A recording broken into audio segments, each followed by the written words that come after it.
இப்போ அதிர்ஷ்டம் அப்படிங்கிறது ஒரு மனிதனுக்கு தசாபுத்திகள்ல வருதா?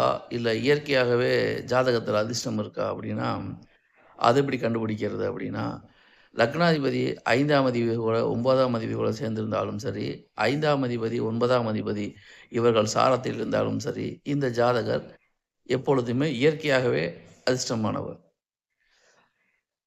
5ஆம் அதிபதி 9ஆம் அதிபதி தசாபுத்தி நடக்கும் பொழுது அதிர்ஷ்டம் வர்றது அப்படிங்கிறது வேற விஷயம். அப்ப 5ஆம் அதிபதி 9ஆம் அதிபதி தசை வராம கூட போகலாம். ஆனா புத்தி வரும்.